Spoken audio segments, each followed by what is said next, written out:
and welcome to the Abundology Podcast. My name is Renee Spears, and I'm here today with Sophia Treyger and Heather Campbell. And you guys are Radical Pleasurists. Mm-hmm. So I've been so excited to talk with you because I have absolutely no fucking idea what a Radical Pleasurist is.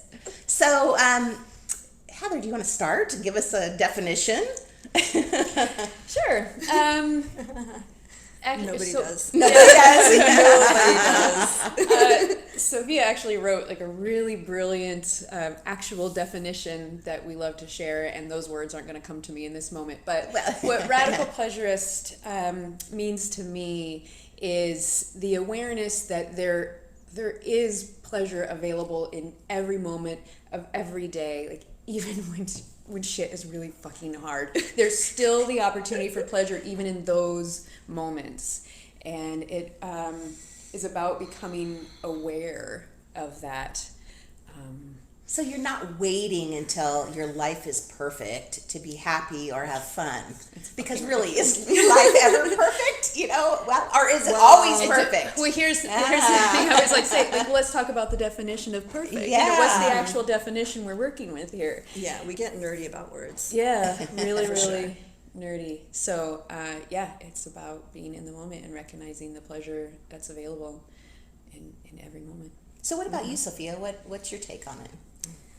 So when Radical Pleasurist came to me, those actual words, I actually looked up what radical means and what pleasure means, and I combined them. And so what came up was a far-reaching and expanded feeling of enjoyment and happiness. That's exactly what it is. So then I just took Radical Pleasure and made Radical Pleasurist, so that we all can identify as that. Mm-hmm. Yeah. And what I say is, you're a radical pleasurist if you're one of those badass, courageous humans who decides at every moment that you're going to choose radical pleasure, even when all the fear is present, when the guilt is present, when the shame is present, when the doubt is present, that you're in that moment going to choose, how am I going to live in this moment right now? Mm-hmm. What energy do I want? So a mindset choice. 100%. Yeah, but isn't everything in life, you know? 100%. Yeah, Yes. here's the trick, is a lot of people don't feel they have a choice. Yeah. They're like, oh no, this is just the way I am. Mm-hmm. I honestly thought that I was an introvert the majority of my life. Me too. I am not an introvert. That it was so many other things, you know, but I was like, oh, that's just the way I am. No, I'm not. And it's also checking into, okay, I'm getting all worked up. And I think one of the ways that I think really helps people understand, back to kind of what I said my definition of radical pleasure is, and seeing it in every moment, is we all agree, right, that there are millions of pieces of data coming in at all times. We are not perceiving all of those pieces of data. So I think pretty much everyone understands that and can agree to that, right? Yes. So then you take it to the next step and go, okay, so if there's all of this data coming in at all points, and you see this slice of data, there's all of this that you're unaware of in this moment. So what happens if you turn your head?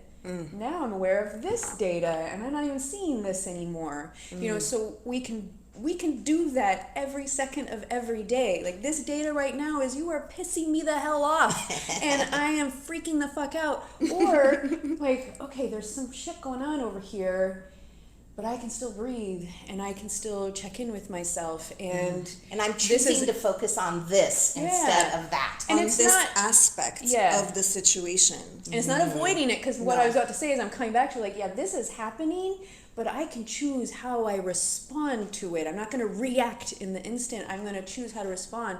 Wow, I'm feeling really uncomfortable the way you're speaking to me right now. I wonder if there's a chance to just take a breath. Yeah. You know? Yeah. That's a completely different experience than, wow, you're really, oh, God, you know? Yeah. And Exact same things are happening. I'd like to piggyback off of that, which is what we started to talk about a lot is programming. We come in as grown-ups, as adults, with very deep programs. Yes. Very deep beliefs that are ingrained, and they run the show. They do. They really do. So we have a lot of respect for these programs that have been running the show. And I'm going to be real simple about it. We're going to call it the Fear Program. And so we come in with Radical Pleasurist, and we're saying there's another program that is more efficient, gives you better functioning, gives you access to pleasure at any time that you want, literally at any time, at any moment. And it's a major fucking upgrade. It is already present. Yeah, It's already right. present. There's nothing we're giving you that isn't already inside of you. Yes, we are teaching skills for you to access that program. Radical Pleasurist is giving you a hella awesome, updated, upgraded operating system. Yeah. That's what we're giving you. And we're wiping out slowly, because it's deep. Yeah. We're wiping out the old, outdated program that you're seeing life through. Right. So that lens that, That you're looking at, viewing life through and Yes. experiencing life through too. Exactly. I do a similar thing, but with people's money. Yes. You know, because there's so many societal things and things from their childhood that are They don't even really. realize. Oh, they have 100%. no idea. Yeah. No idea. No, this is just the facts of life. Yeah, that's how things are. Well, we have to work hard and we have to work 50 Right. years and retire. Oh yeah. No, that's a bullshit story. It made is up by a the bullshit Industrial story. Revolution. Right. And we hold on to it so tightly because it served some kind of function. It did. And I do think at some point in society, maybe up until the last number of years, this helped our society in a way. So it did serve some sort of purpose. It's way outdated now, and we have to Yes. evolve. And Yes. we get to choose to evolve, how we're going to evolve. Yes. So it's cool that you're doing this. So tell me a little bit about some of the ideas that you give people, or how you work with people, or... Well, one of the foundations we like to work with is it's called Choose Your Own Adventure. Oh, I like it. Because really, okay, so just because we say that this is available to everybody at every time and every moment doesn't mean we all get there in the same way. Right. And what you need might change a little bit from time to time. So, like, for example, I have one of the men I'm working with as a client. We've talked about, like, what exactly is it that you want to achieve? You know, if you imagine your ideal life, what does it look like? And okay, so let's dig into, how close are you to that right now? Right. Okay, you're about a 5, great. All right, so what do you think is holding you back? And then we identify where the primary programs are and dismantle them one at a time individually, because what this client needs is not going to be the same as this client over here. We're going to pull from the same learning. We're going to pull from the same places, but we're going to maybe apply it slightly differently. Or, Well, yeah, because everybody's so different. right, so Yeah. someone's going to respond really, really well to, okay, well, let's kind of dig into Gay Hendricks' work, The Big Leap, and that's going to be Yes. like what blows their mind, and they're like, Yes. fuck yeah, this is exactly what I needed. And then there's other people who are going to respond really strongly to, all right, let's just sit here and breathe and let's talk, Yeah. Well, it's there's underpinnings for everything that we do. Yeah. And the major underpinnings, one is our tagline is shift from pleaser to pleasure. Yeah. So we have a very specific framework. From pleaser, as in people pleaser. Yes. Ah. To pleasure. And that's a huge program. Yes. That is a huge operating system that's extremely outdated. Yes. And is connected to a lot of stuff that we're not going to get into, because then we're starting to talk about hidden beliefs that we extract. We see the hidden beliefs in people so that they become aware of it. So then we say, is that true for you? No? Cool. We're done with that now. Let's replace that. So the pleaser is the doormat. And there's so many subtle ways that happens as well, but the pleaser is the doormat. The yes person, the most successful people are still pleasers. The high execs are still pleasers because they're like, I'm gonna just take care of everything because I don't trust. So we're working with people who do have trust issues, major trust issues, Trust in the universe issues. trust in Trust themselves, trust in themselves. trust in the Okay. universe, Yeah. and then trust in other people, because it starts with you, right? So then we shift that program from pleaser of, okay, what happens if I have the courage to actually say what I need to say to people and ask for what I need to ask for. So there's a lot of work in what are your needs. Let's determine that. You are allowed to have needs. You're allowed to have desires. You're allowed to want. So that's where that pleasure comes in. And so a huge chunk of our work is, first, you must get really connected back with your core, your source, which is your body. Yeah. Everyone we work with say the words, I am too much in my head. You cannot, you get so far in making decisions through your head. You need to get into your body. So a lot of work we do is about getting back into your body. And guess what? People don't want to do that. Because then it starts bringing up stuff that they Yes. were Yes. like, Here's the bummer is you Exactly. can't avoid the Cannot pain. avoid it. yes. And if it's- you want to, cool, then you will be operating under the old program. And your choice. Your And choice. fine, yes. Yeah, But we if have you're- no if you're attachment. doing it from choice, then that's fine. Exactly. But most people aren't doing it from choice. They feel like it's not like you cannot experience the highs without also experiencing the lows. And that's one of the things that got me out of the lows was like, okay, this is so fucking horrible. Yeah. That there has got to be an opposite, and I am holding on so that I can experience that opposite because this is so fucking bad. The opposite has got to be ridiculously good. Ridiculously good. But you got to do both. Yeah. You can't, otherwise you're just kind of in this, numb zone. Yeah. And And we couldn't do it Absolutely. thinking our way, because we tried. We did. We're nerdy as fuck. Oh, yeah. We tried to think our way, and it continued. Like, I'm still terrified to have conversations with people and not be a practicing pleaser. all And the so time. in the moment, I'm saying to myself, I'm making this promise to myself and renewing it over and over again. In this moment, it's more important for me to say what I am feeling, thinking, desiring, and needing than being a pleaser. And I am detached. I am letting go of what the outcome is going to be. So that's a huge number 2 practice is you do the thing and you say the thing and you're courageous and you're a warrior and you love yourself exactly as you are, and you release attachment to what the other person is going to say, think, and feel. Yeah, so we're coming back again to no attachment, to these universal beliefs. Yes. Are just full on. Yes. I really feel like I've had these. I got really excited when I feel like I kind of came to the point that like I feel like all pain comes from, especially in a relationship, because you have an attachment to something, you've made an assumption, and if you really or an expectation, Yeah, and frequently expectation. they're either you're unaware of them or you haven't communicated them, and so much of the time. So now the first question we ask ourselves is when some pain is coming up, what is this about? Do I have an attachment? Have I made an assumption? Yes. Is there an expectation here that hasn't been communicated? And Yes. and that feels so good to recognize that, like when especially if we're having a conversation, like, because of course we practice this all the time, and wow, I'm starting to notice some And it's in the tightness and body. That's pain. important. Yeah. so feeling it in your It's gut, not- in it's- your head. It just depends All on depends on our the person. sensations, Yeah. but we have become quite good at noticing what we're feeling in our body so that we can have those We conversations. take a pause and go, wow, something's happening. Where I must have an expectation or assumption or Right. Yeah. And the work attachment. is mine. It's not hers. When something is arising and I'm triggered by a conversation, the work is mine. Yes. I am not a victim. I am not a pleaser in this situation. I'm not a victim consciousness. I'm in Yes. pleasure consciousness. So I turn it right back to myself and say, what am I assuming? What am I expecting?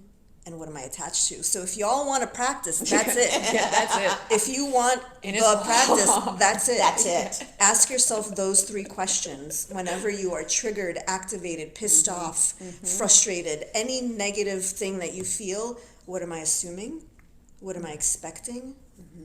And what am I attached to right That's now? good. And it brings it once again back around to, the finger, Yes. not finger pointing are out, but mirrors for finger each pointing other. at us. Yes. Yes. Exactly. Everything is it's always reflection. And we're Yeah. always saying thank you to each other. Yeah. I'm like, I fucking hate you. Thank you. Thank you so you much. hate me. In my mind. Okay, cool. Yeah. In my mind, I'm like, Thank you for not saying said it out loud. That was really painful. Yeah. But But I, we're always thanking each other when Yeah. we calm down Yeah. and ask ourselves those questions and process it on our own. Then we always come back to each other and say, here's what I noticed, here's what came up for me, thank Here's you what I for the learned about space, myself. thank you for triggering me, because our devotion and commitment is we want to eliminate the fear program. It's a very, very lofty goal, but that's my goal.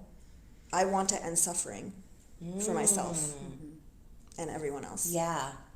Wouldn't it be lovely if the only fear we felt was fear that actually was attached to an actual thing that we need to be afraid of? Like there's Like a actually lion? a Yeah, lion like or a a lion. tiger Yeah, or a bear. That would be amazing. Exactly. That would be So amazing. if it was a purely a natural response instead of a reaction to all this overstimulation.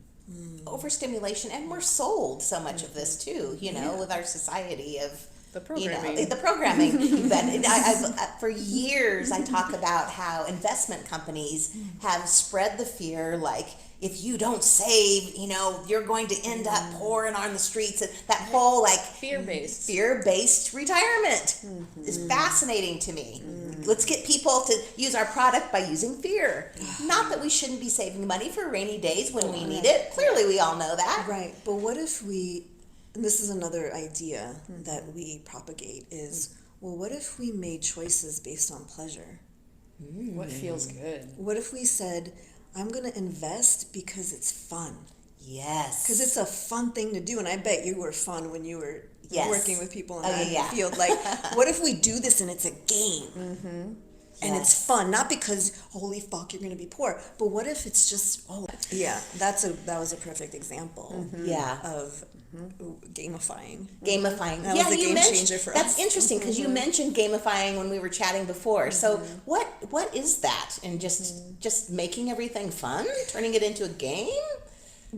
We actually literally use that word all the time. We'll send messages to each other, audio messages on WhatsApp, and we'll then label it so we know, okay, what's this going to be about? Is this going to be something I need to prepare myself for? But what we do is we'll say, this is the blah, blah, blah game. This is this game, XYZ game. So now we're like, okay, cool, this is what you're talking about. Even if it's like, this might make you feel shitty game, whatever it is, the consciousness is, it's a game. And there's levels. I mean, we can get real spiritual and philosophical about it, and we do. But this is what we believe. The ultimate reality of our world is it's all a game. It is all a game. It's all an experience. So let's and just there's embrace that. Yeah, and there's levels, and there's stages, and there's wizards, and there's points, and there's treasure chests. And how do we collect those, those gold coins? And fuck, we just got killed. Yeah. What do we do now? And there's teams that you can pick up, and they, your team has their own special skills, and who do I want to have on my team? And I picking love from this that way place. of looking Yeah. at life. That's if I'm a great. superhero, what X-Men do I want to have around me? Yeah. And if we're talking about gaming, what am I lacking in that I need somebody else to come along that has the skill or the item or the whatever. Tools. The tools, yes. Yeah. And then we have, the shamans who are the guides. And that's what we see ourselves as. We are guides.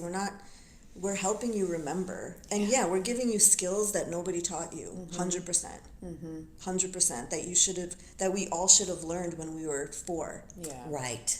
Or Be in we your knew body. we knew all of these things when we were 4 or right. 6.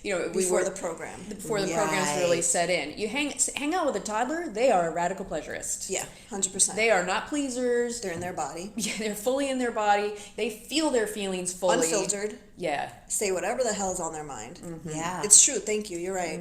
You're right. The skills were Children, eliminated. before the trauma and the drama and the programming really sets in, are natural radical pleasurists. We all are natural radical pleasurists. We just need to remember that we are. Yeah.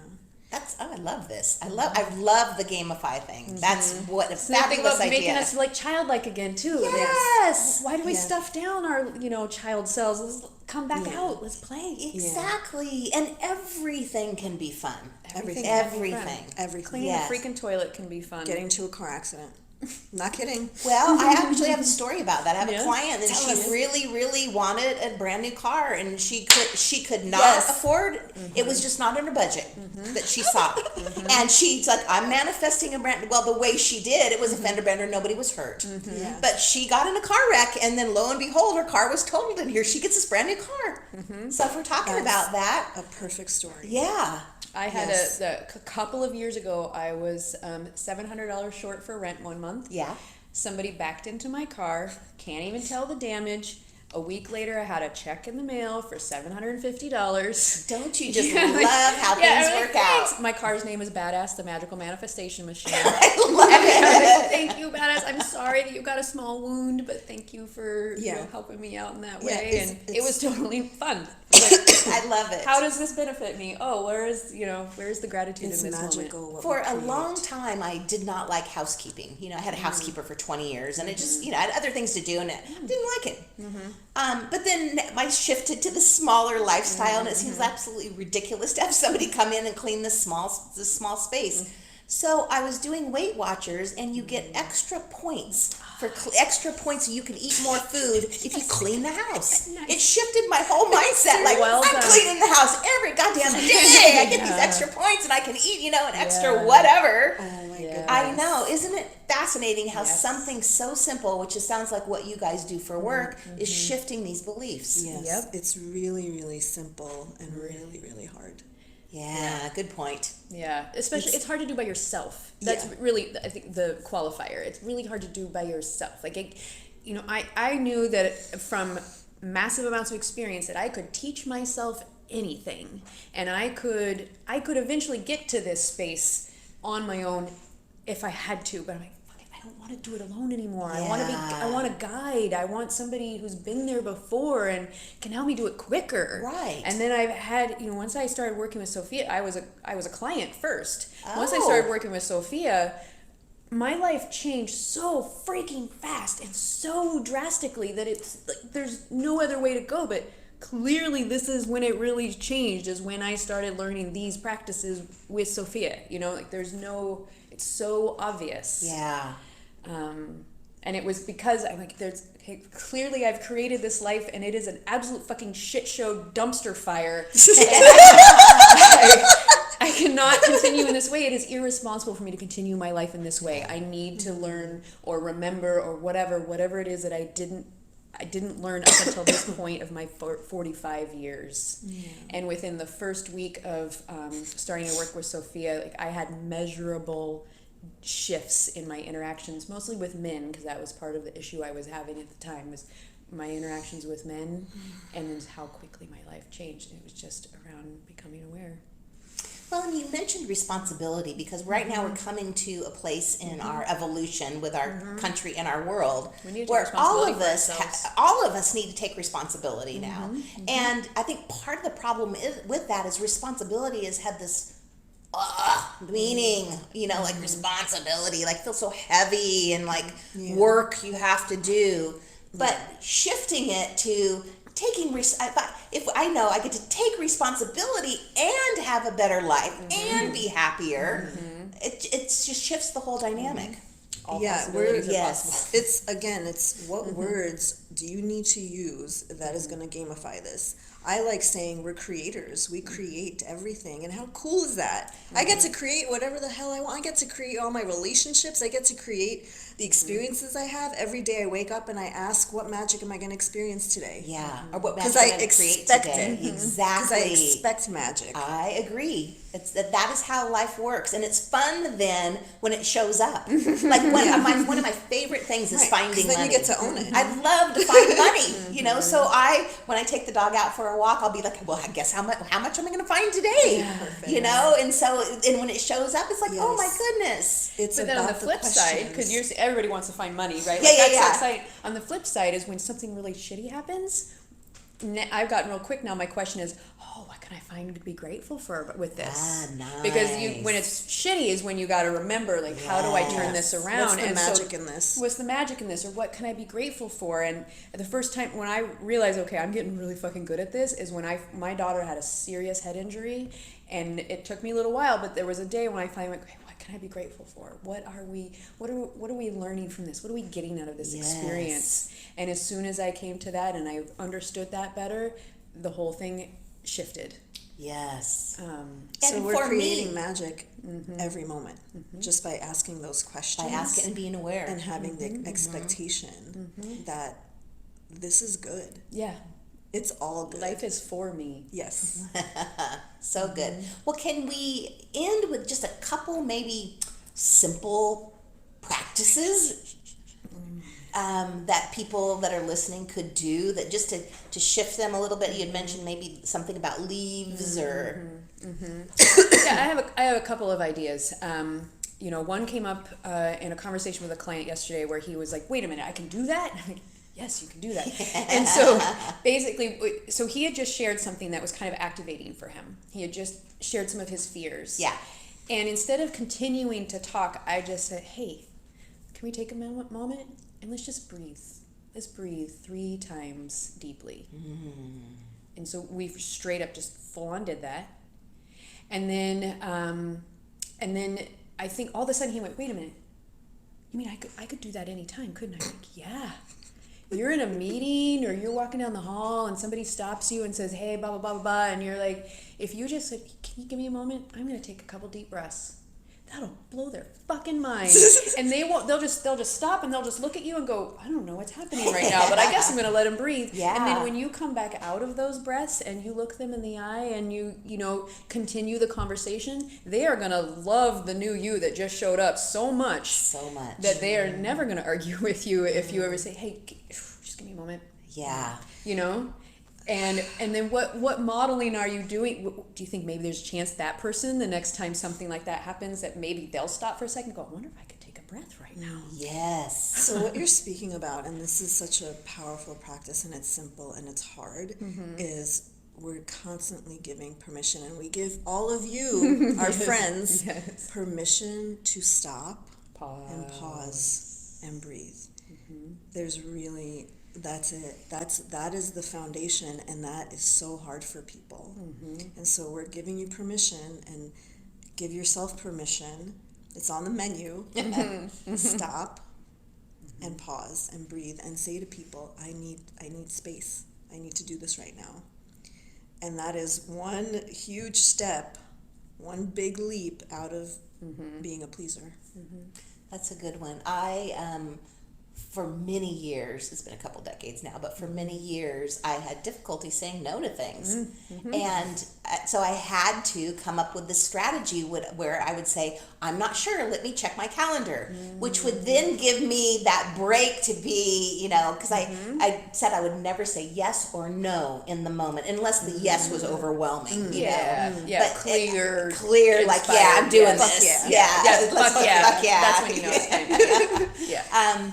But then I would give me time to, if I didn't want to go, give me time to give the confidence to say, or take the break to say, I don't want to do this, or my calendar's busy, or whatever it may be. Right. It's pretty epic, huh? It's really epic. Give yourself that time and space and love. Yes. And to know that it is a gift to that person.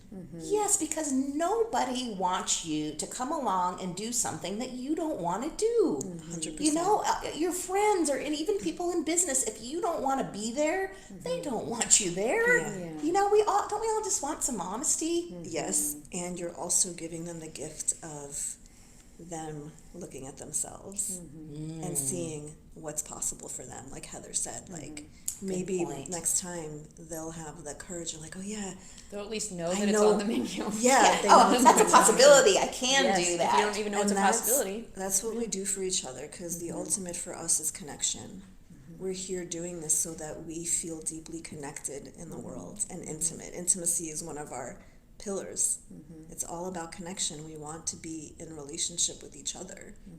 An honest relationship. An honest, microscopically honest relationship with each other. And that's why we can't do it alone. Right. takes a village to raise a human, not just children, but humans in general. We need community. And it's so much more fun to do So things with exactly. people. Yes. So much more fun. Yeah.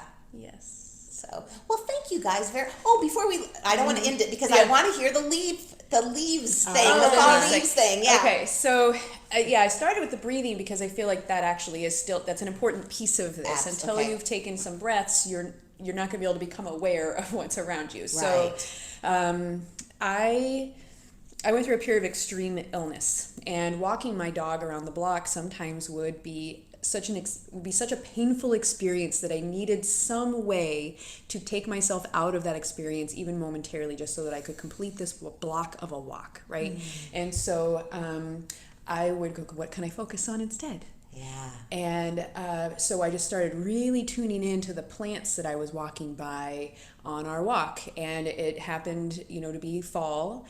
And fall just seems to always be a really fucking epically hard time, or wild time for me. Let's just say that. Fall seems to frequently be a wild time. And so I found myself falling in love with the leaves, because I would stop and I would look at one and just breathe and look at this leaf and just look at the veins and look at the colors and the variations, and then turn it over and it would look different on the other side, and I would forget how much pain I was in. Everything else would go away because I was just like so enthralled with this beautiful natural thing that is so varied. If you just look at them all on the tree, they all look kind of roughly the same, but you get really close to one, really look at it, it just will blow your mind, the variation. And then I get excited, well, what about this plant, and what variations in this plant, and so my walks became this odyssey of adventure and exploration. I might be taking the exact same block the whole, every time, but there were different plants in everybody's yards to check out, or it was just it was a week later, so different things are blooming, or different berries are out. Or I remember just standing in front of this bush of purple berries, just crying because they were glowing. They were so beautiful, But that was after a period of time of this practice of just really intentionally tuning in to the plants. The fall leaves are an easy example, but just really tuning in to fucking epically beautiful nature is, and it's right there, even in the middle of the city. You can find some to tune into, find one flower and just really fucking tune into it. Yeah. And that's beautiful. I a few years ago decided that the homelessness is a big deal downtown. It's a big deal everywhere, but especially, and so I decided to spend 24 hours on the streets without a phone, without money. I just went out with my backpack and a water bottle so I could meet people and try to understand homelessness a little bit more and what was contributing to it. And this sounds horrible because this is not the experience of the people living out there. But I want to share this other experience from that I had, and it was because I didn't have my phone and I was walking around downtown Portland. I had the best day. I read all of the plaques. I checked out all of the plants. There was all these little hidden parks that I didn't know that were there. So on top of learning a lot about the situation and how we can help people, I had this learning about putting my fucking phone down and paying attention to what is just right there that I had walked by 100 times and never noticed. Yes. Heather, is Renee a radical pleasurist? Yes. Would you like to be? Can I be a radical pleasurist? Yes, so all you have to do to officially become a radical pleasurist is you just introduce yourself and you say, "Hi, my name is, and I am a radical pleasurist." I love it. You guys are so fun. Are you gonna do it? Hello. Okay. My name is Renee, and I'm a radical pleasurist. Thank you. And Heather is the one who coined have a radically pleasurable day. Oh, that's good. Your marketing is probably brilliant with all this stuff. I just love it. It's great. How fun marketing. Yeah. So I will put the link to their website in the write-up for the blog, or I'm sorry, for the podcast. And thank you guys so much. This was fun. And I now I know what a radical pleasurist is. Excellent. Thank you. Thank you. Renee.